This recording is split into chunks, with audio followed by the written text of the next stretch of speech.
Welcome to Evolving Consciousness. If you're new to this channel, in this channel we talk about the different aspects to make you your best version, to evolve you into your best version.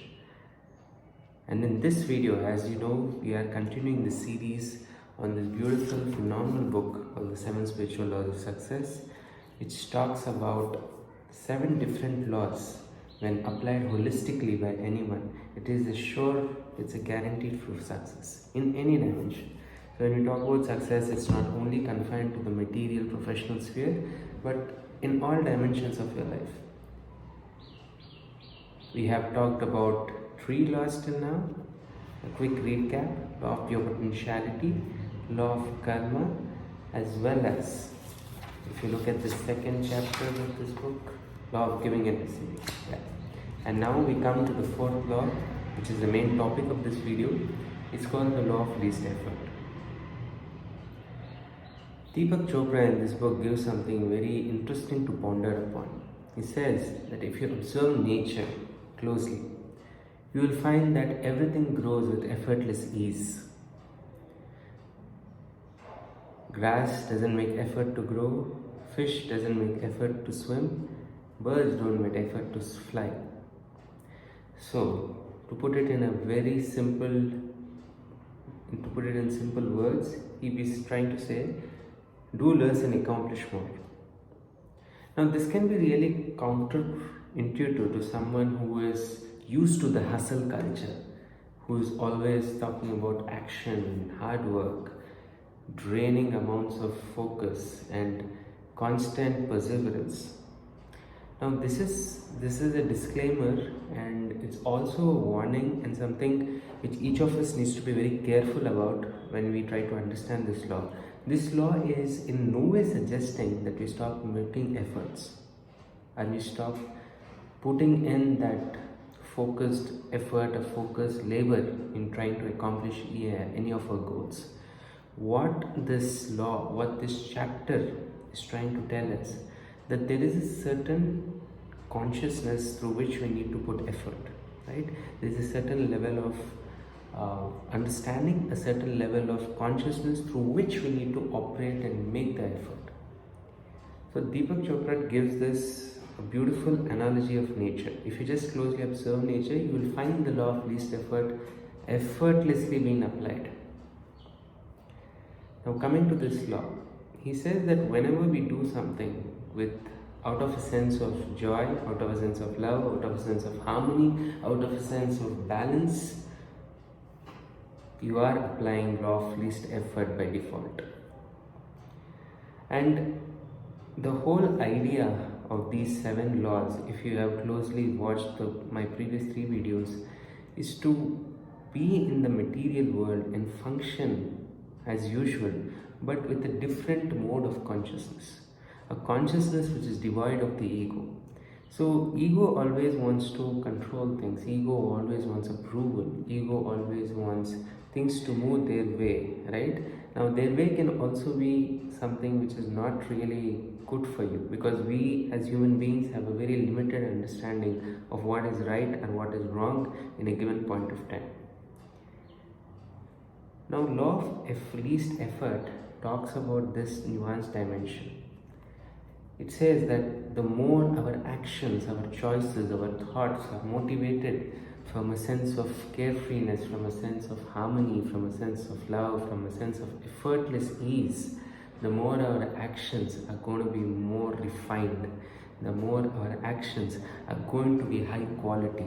And with high quality actions, you are bound to get high quality results. Now, it is very easy for someone to read this chapter from this book and say that you don't really have to make effort, you just sit in one place and everything falls in your lap. That is not the way you approach this law. That's not a very mature way to understand that law. Deepak Chopra is not talking about being complacent or lazy and not moving towards your goals. All he is trying to address is to change the way you operate, change the way you put the effort, change the consciousness through which you work. So he's not talking about what you have to do, but he's really talking about how you have to do it. So to put it simply, Are you doing something to be happy, or are you happy doing that? It's as simple as that. If you haven't understood anything till what I told up to this point in the video, this sentence I think will make everything crystal clear in your mind. Essentially, it's about changing the way you approach things, changing the way you approach challenges. He says that whenever you experience a challenge, don't try to resist it. Always think of the fact that whatever situation or challenge you have been brought into, this is for your evolution.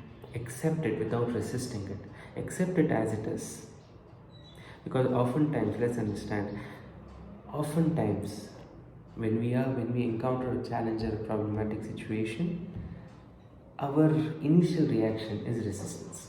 Now resistance is coming out of a sense of fear, a sense of having something unconventional enter into our life, having something which was not used to as per the egoic definition of right and wrong.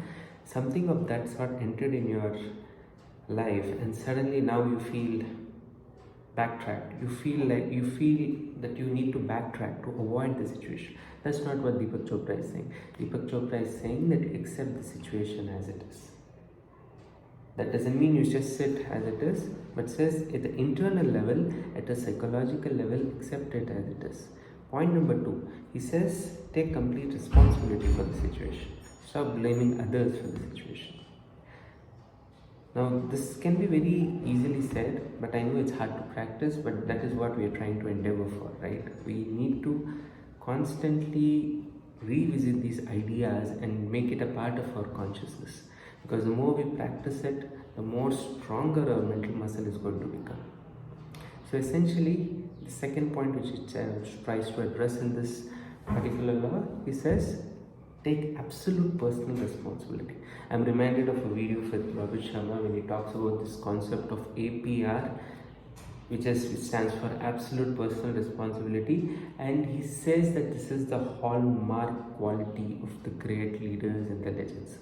Unless you have this particular quality in your mind, you're going to play victim. You're always going to be in a sense of victimhood. You're always going to blame situations, people, different kind of circumstances for what you are, what your current reality is.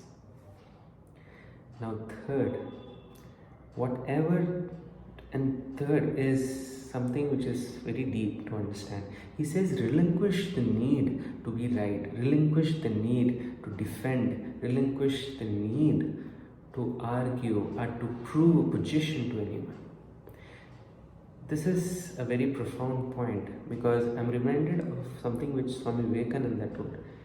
He says that if you are someone who's absolutely convinced internally that you are right in a given confrontational situation or in an argument where two schools of thought are involved, unless you are absolutely convinced, you need to argue. But if you are absolutely convinced deep within that you are right, that's the point from which you can stop arguing. Because there's only one person you need to convince in this world, and that one person is you yourself. Now, these three fundamental pillars of this law is something which each of us can think about, right? We go through different kind of situations in our life, and each of these situations, we can see how we can apply three of these rudimentary principles which sort of umbrella this law. Number 1, accept situations, people and things as they are. When I say as they are, it means psychologically without resisting it. Without saying that, oh, this could have been that way. No, nothing could have been that way. Everything in this universe is perfectly orchestrated for each individual's soul. For each individual soul to evolve. Constantly think, what is the lesson universe trying to teach me through this experience? Because once you start building this kind of a mindset, once you start building this kind of a thought process in your mind, everything in your situation, every life situation in your life will become a vehicle of learning. It will evolve you into a better version. Because now you're seeing a sense of, you see an opportunity in every not so pleasant situation. Now, the whole summary of this is law of least effort. He says when you put law of least effort, right? So, in a very rudimentary sense, when we are passionately enjoying a particular hobby or a task, why do we enjoy that? We enjoy that because we are completely connected to that, because we love doing that activity. And when we do something which we are really passionate about, or when you love to do that, you don't feel energy being consumed.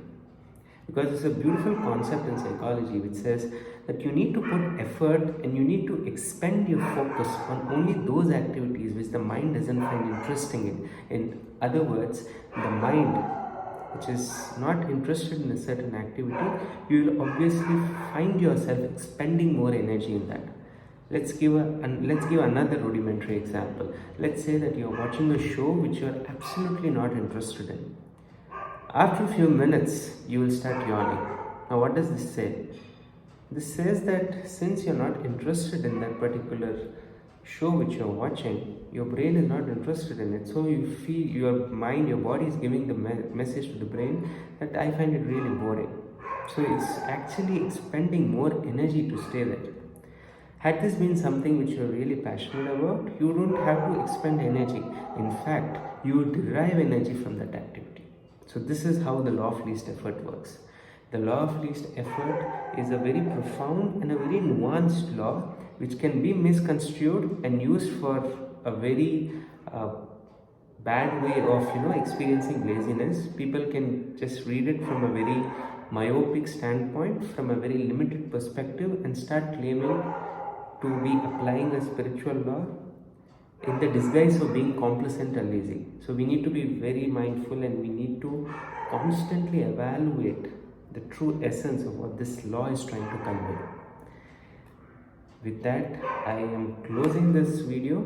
Hope you really liked it. There are still 3 more laws which we'll cover in this series of the 7 laws of spiritual success. Hope you guys are enjoying this series till now. And if you are viewing this channel for the very first time, I highly recommend you to like, subscribe and share this kind of content if you enjoy this deep wisdom, if you enjoy this kind of content which will help you evolve into your best version. Thank you and meet you in the next video.